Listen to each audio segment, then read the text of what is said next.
Hola a todos, bienvenidos a un nuevo episodio de Lincoln Podcast. Mi nombre es Iltana Leguizamón, exalumna del Colegio Abraham Lincoln. El día de hoy tenemos la oportunidad de dialogar con un nuevo escritor bogotano, Mauricio Palomo Riaño. Mauricio el día de hoy viene a contarnos acerca de su vida, de su experiencia como escritor y de su trayectoria a lo largo de este proceso. Mauricio tiene 3 libros muy importantes, los cuales son Umbral la ausencia en 2014, La caja de Pandora en 2016 y Destechados, el libro del que hablaremos hoy y que es su más reciente libro.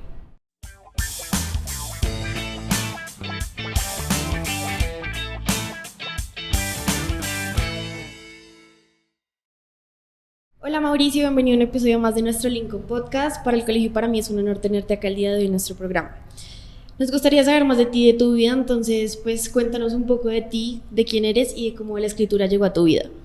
Ok, muchas gracias. Para mí también es muy grato pues estar acá en la institución, poder venir digamos acá a hablar de literatura que pues de alguna manera para mí ha constituido no solamente un oficio desde la formación, desde la escritura, sino una circunstancia que yo le vinculo mucho a mi vida.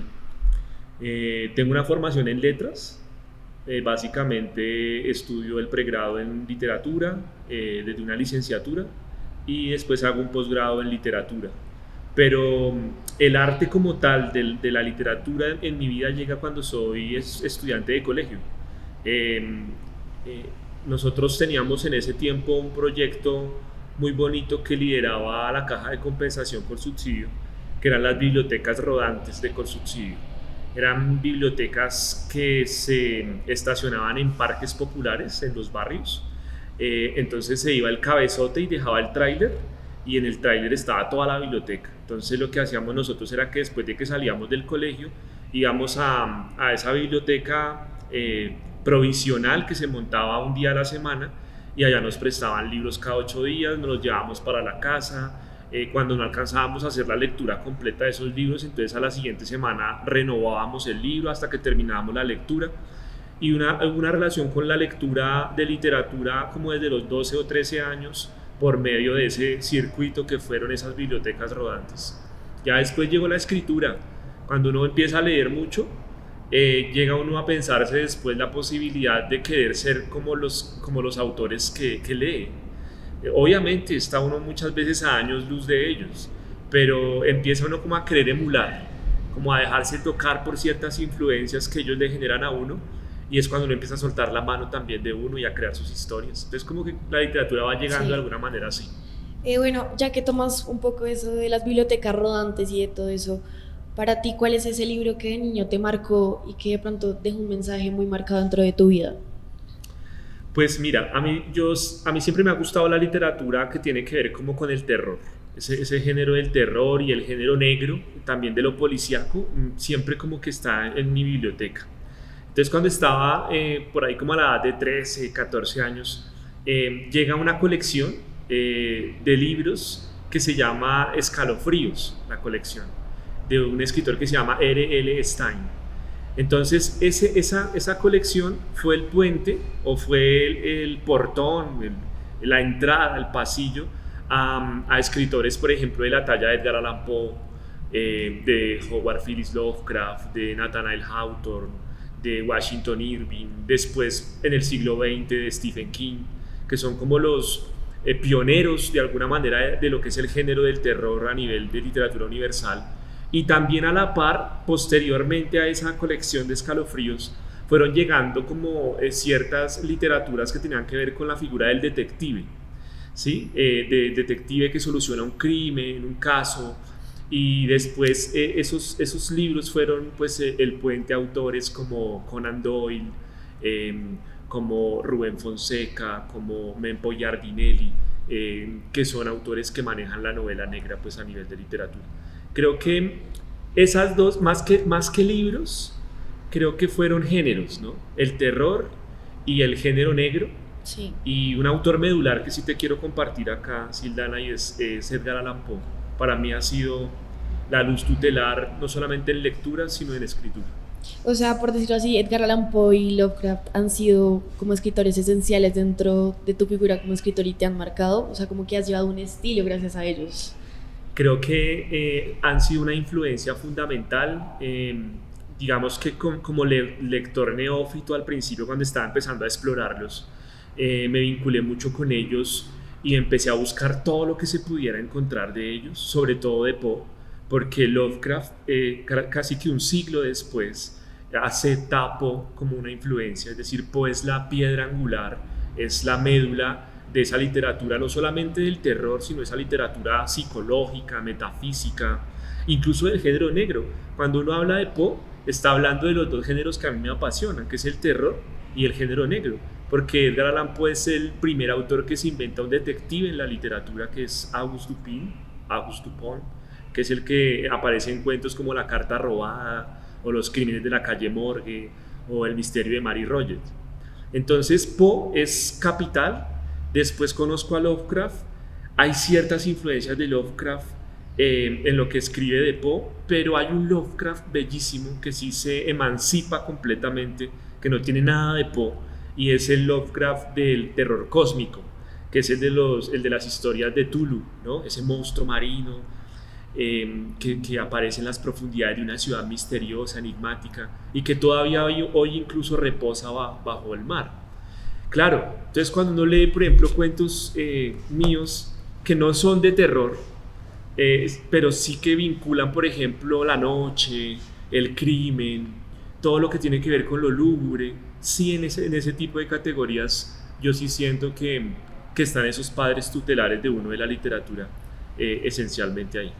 Otra pregunta que me gustaría hacerte es, ¿por qué tú decides irte por la línea de cuentos? Digamos, por ejemplo, ¿por qué no escribir una novela, unos poemas, o digamos otro estilo aparte de los cuentos, sino que te centras mucho en eso? O sea, ¿cómo por qué? Sí, tengo 3 libros de cuentos Destechados, que es del año pasado, que está como recién salidito, del que todavía hay ejemplares físicos, pero los 2 anteriores, que ya están agotados, son también de cuento. Hay una fascinación con el cuento. Yo creo que el cuento es realmente un género literario valiosísimo, maravilloso en la literatura. Para nada es un género del facilismo. Hay muchos críticos y muchos académicos que dicen que el cuento es la plataforma para hacer una novela, que los novelistas se van preparando con el cuento, como diezmando el género, y no, el cuento me parece a mí la metáfora del género del disparo. Cuando uno hace una novela, decía García Márquez, es como cazar conejos, entonces aparece uno allá, uno allá, ¿sí? Pero hacer un cuento es un disparo al blanco, debe ser certero, debes tomar al lector de las solapas y sostenerlo ahí hasta el final, en algo muy breve, ¿sí? Y eso es muy difícil, y al final como que darle un cabezazo en la nariz y soltarlo, como decía Poe, para que no se le olvide ese relato. Hacer un cuento, siento yo, que tiene unos grados de dificultad complejísimos, que obviamente en la novela son otros elementos los que generan esa dificultad, pero en el cuento es atrapar de una. Tienes que atrapar un lector en 1, 2, 3 páginas. La novela se puede dar licencias, la novela se puede dar capítulos sosos. De pronto a veces tú lees una novela, no sé si te ha pasado, y tú empiezas a leerla y como que te aburres un rato, después Sí. la retomas. Sí, eso pasa mucho. Con el cuento no puedes hacer, o sea, la persona que se lea un cuento por retazos, pues no, uno se tiene que leer un cuento de una sola sentada. Entonces tiene un grado de dificultad enorme. Puede tener uno la posibilidad de contar muchas historias en un libro, no solamente una, que la novela lo ofrece. Yo, por ejemplo, tengo 13 cuentos acá, y cada uno es distinto. Entonces tiene uno la posibilidad de ser más, de hacer más, de posicionarse en personajes mucho más diversos que lo que puede uno tener en una novela. Y la poesía yo sí siento que es un género, yo lo respeto mucho como género purista. Yo creo que en mis cuentos, sin ánimo de jactarme, porque no soy como de los egos gordos, hay poesía en la prosa. Como que uno lee el cuento y está salpicado de poesía. Pero ya el género puro, no me le mido al género del verso. Sí. Me parece que es un género que yo quiero mucho como lector, pero nunca haría poesía como escritor, o sea, puramente. Sí, ok, o sea, tú como Mauricio te sientes completamente cómodo e identificado al hacer cuentos y reflejar tu personalidad en un cuento. Es eso, básico. Absolutamente, creo que es el género por Sí. el que me he encaminado. Bueno, esta pregunta a mí me encantó y me parece muy interesante y es pues devolviéndote un poco a tu pasado y a eso, pues como de tu niñez. Si hoy en día le hubieras hecho caso a esos sueños que tenías de niño, ¿qué estarías haciendo hoy en día en tu vida? Uy, buena pregunta. Eh, pues estaría siendo escritor, Sí. porque desde pequeño me llegó la literatura. Mira, hay una cosa que sí quiero como dejar aquí como en claro. Para muchas personas la literatura ha sido como un escampadero, ¿sí? Yo conozco amigos en el círculo que fueron, y qué pena si escuchan esto, que fueron psicólogos, que fueron ingenieros, que fueron matemáticos y de un momento a otro les dio por volcarse hacia la literatura y escribir literatura. Y es respetable. Sábato, por ejemplo, tiene una formación fáctica y se volteó Sí. después a la escritura literaria. Pero la literatura, en mi caso, siempre ha estado, ¿sí me entiendes? Es decir, desde la edad de 10, 11, 12 años, la literatura siempre estuvo. Y yo desde pequeño me soñé siendo escritor. Todavía no puedo decir que lo soy preponderantemente porque es una palabra que siento que tiene mucha potencia. Yo no llego a un conversatorio a decir yo soy escritor. Me parece que la persona que llega a decir eso tiene mucho de jactancia, mucho de ego. Creo que los que pueden decir que uno es escritor son los lectores, ¿sí? Ellos son los que Sí, lo claro. pueden a uno catalogar como escritor. Pero la literatura siempre ha estado conmigo. Entonces yo creo que estoy haciendo o siendo coherente con esos sueños de niño que tú dices que de repente yo tuve cuando era pequeño. Sí, ok. Bueno, ahora tomando en cuenta, digamos, como otro tema, aparte de tus gustos por la literatura, sabemos que tienes gusto por el fútbol y por la música. ¿De qué equipo eres hincha? ¿O qué nos puedes contar un poco de estos dos temas de fútbol y música? Sí, de pronto aquí voy a tener detractores y adeptos, ¿no? Porque eso de decir el equipo de los amores de uno, pues eh, yo soy de un barrio popular en la localidad octava de Kennedy, ahí crezco y estoy muy influenciado por el parque también, por el parque del barrio, por la muchachada que de pronto se reunía en ese momento ahí. Y crecimos alrededor de un equipo bogotano que se llama Millonarios Fútbol Club. Entonces ese es el equipo con el que yo me siento como vinculado desde pequeño. Creo que como decía el negro Fontana Rosa, también escritor, uno puede cambiar de todo en la vida menos de equipo. Y desde pequeño me he visto con la camiseta de Millonarios puesta.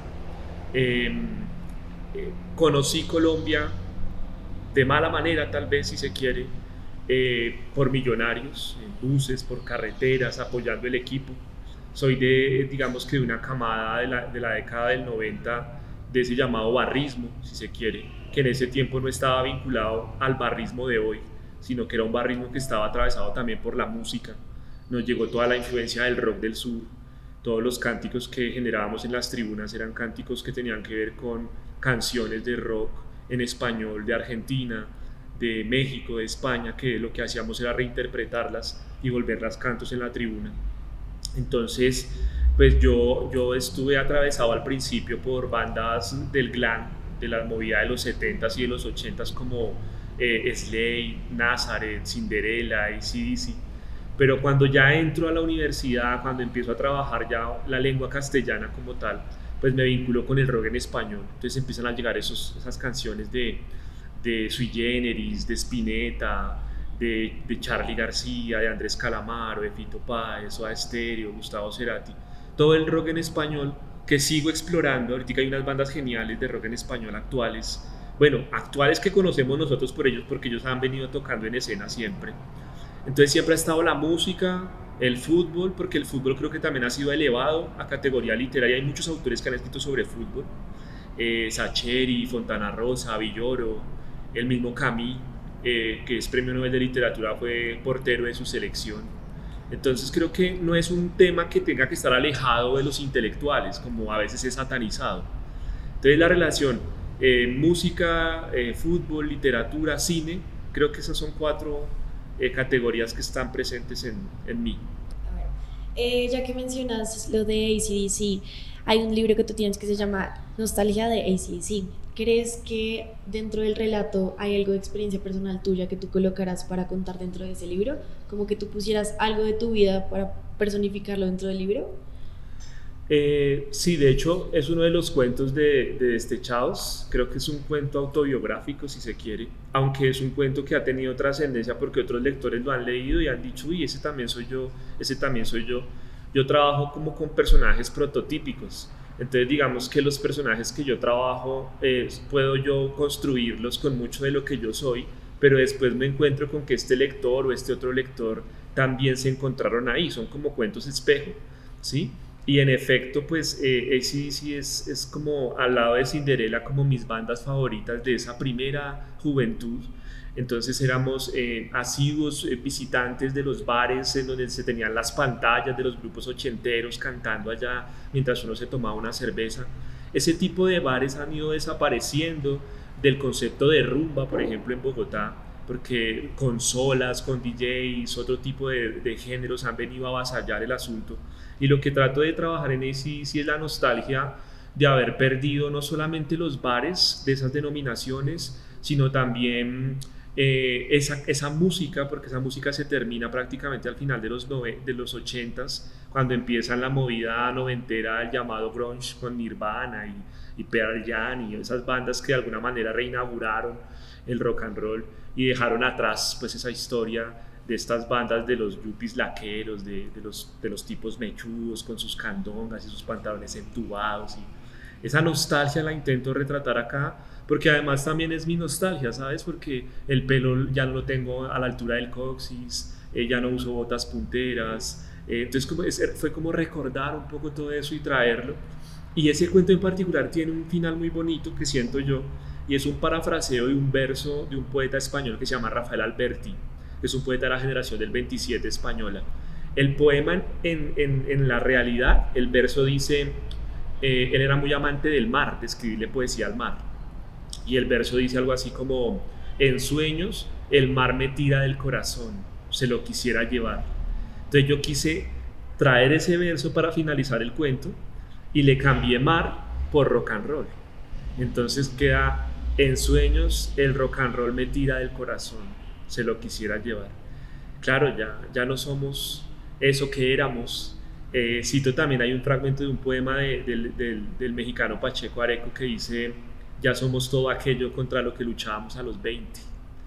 Entonces creo que la vida nos ha venido ofreciendo otro tipo de escenarios y lo que éramos, lo que respirábamos de jóvenes, todo lo tenemos acá adentro, pero ya se fue agotando con el tiempo, los trabajos. Usted no puede tener el pelo largo para entrar a trabajar acá, tiene que cortárselo. ¿Cómo va a entrar con un arete a trabajar acá? Quíteselo. Todas las esencias nos las tumbaron y hoy somos lo que la sociedad tristemente ha querido que seamos, ¿no? Pero guardamos un poquito todavía esa esencia primera, que es lo que yo intento radiografiar en el relato. Sí, claro. Bueno, ahora pues hablando un poco de Destechados y de estos cuentos, ¿por qué quieres recrear dentro de estas tres historias como un escenario que por lo general la sociedad quiere ignorar? Como que lo ves de un ámbito como con tabú, pero tú realmente lo reflejas en el libro y te gusta hablarlo. Como, ¿por qué decides hacer esto? Yo siento que el arte es lo único que no admite censura. Tú puedes censurar lo que sea, desde una posición ideológica o desde una postura política, para defender a esto o a este, de esta manera o de esta. Pero el arte es lo único que no se puede censurar. Y creo que hablar de destechados, que viene siendo las personas que han perdido la cabeza, es como una especie de palabra que encierra a esas personas que coloquialmente se dice se les ha corrido el champú o se les ha saltado el taco o se les ha estallado la pepa, ¿sí? Esos son los destechados, que son prácticamente marginales en una sociedad. Una persona que tiene estas características como que la sociedad políticamente correcta rechaza, dice de una vez, no, ¿cómo va a caber un perfil de estos en una sociedad que queremos de esta manera, con estas normativas, con estas reglas? Entonces los destechados entran a hacer una ruptura, y por entrar nada más a hacer esa ruptura, aunque aquí hay destechados tremendos de unas cosas completamente desfasadas, pero que existen en la realidad, pues uno no puede ocultarlos. O sea, tú cierras el portón de tu casa y sales a la calle y ya los encuentras. O sea, tú no puedes ser ajena a ellos, ¿no? ¿Cómo los ocultamos si realmente hacen parte de la sociedad y deambulan en una ciudad? Antes, ¿sabes qué? creo que el error sería taparlos, porque creo que con la literatura podemos mostrar lo que los medios de comunicación no nos muestran, lo que la historia oficial en sus discursos a veces mentirosos no nos muestra. Creo que la literatura llega y dice acá estamos, ¿sí? Y podemos decir lo que está realmente ocurriendo.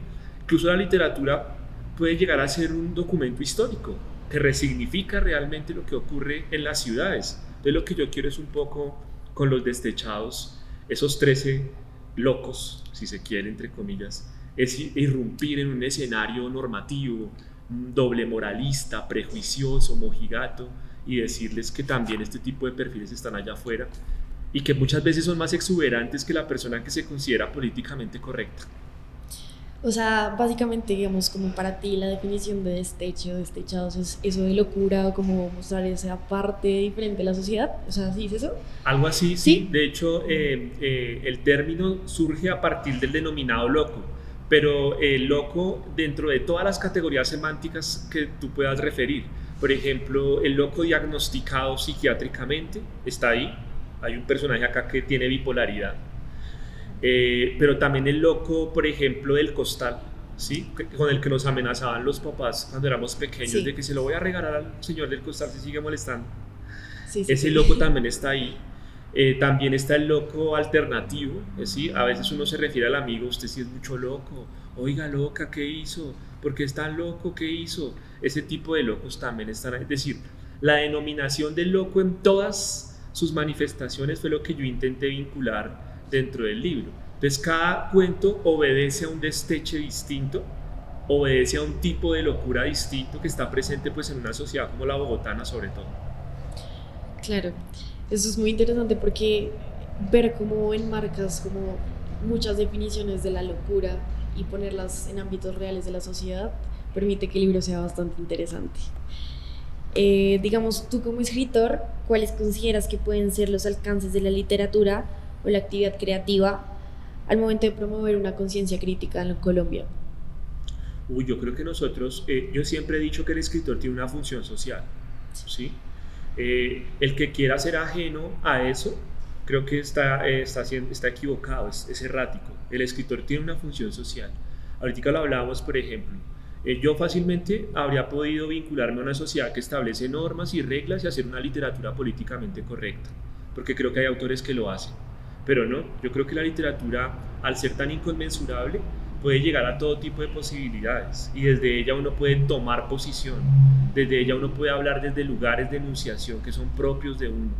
Y cuando uno toma posición en un cuento sin necesidad de que yo te diga soy de esta línea, soy de esta otra, defiendo esta circunstancia, defiendo esta otra, sin necesidad de que yo lo diga explícitamente, un personaje construido ahí puede llegar a generar ese tipo de cosas. Entonces yo implícitamente puedo tomar posición y el lector puede entender que yo estoy llevando esto hacia otros lugares. Con ese tipo de elementos uno puede crear conciencia crítica pues, en los lectores. Cuando un lector lea Destechados va a decir, uy mire, esto yo no lo sabía, esto a mí no me lo han enseñado así, esto no es lo que me muestran los medios de comunicación, ¿sí? Que a veces son parcializados, que a veces son servidores obsecuentes del poder de turno, etc. Entonces creo que la literatura está ahí para despertar esa criticidad. Cuando uno puede leer más allá de lo que en la superficie del cuento está, creo que uno encuentra esa conciencia crítica de la que hablas. Sí, claro. Bueno, ya para finalizar, me gustaría preguntarte tú desde tu experiencia, desde todo lo que sabes, y pues teniendo en cuenta que hoy en día los jóvenes pues como que se han alejado un poco de la literatura pues a comparación de pues, años pasados, ¿qué te gustaría recomendarle a la comunidad lincolniana de jóvenes para leer un libro que tú consideres que puede ser muy interesante, ya sea tuyo o de otros escritores? Bueno, inicialmente me doy yo también ahí como pantalla. Sí. Inicialmente pues decirles que está Destechados. Es un libro que nace el año pasado para el mundo, porque ya venía gestándose ya cerca de 5 o 6 años antes de ver la luz. Es un libro de 13 cuentos que tienen como hilo conductor la locura. Entonces uno acá encuentra destechados de todo tipo, bipolares, pero también destechados hacia las drogas, hacia el sexo, hacia el alcohol, hacia el amor, porque el amor también lo hace a uno destecharse, hacia la muerte, la ausencia de alguien también le produce a uno un desteche. Cuando tú pierdes a alguien que amas o que quieres mucho, pues algo en la cabeza se raya. empieza a haber un vacío, una ausencia. Creo que es asomarme como a la condición humana. Entonces, primero, pues ellos, ¿no? Segundo, otra vez Edgar Allan Poe.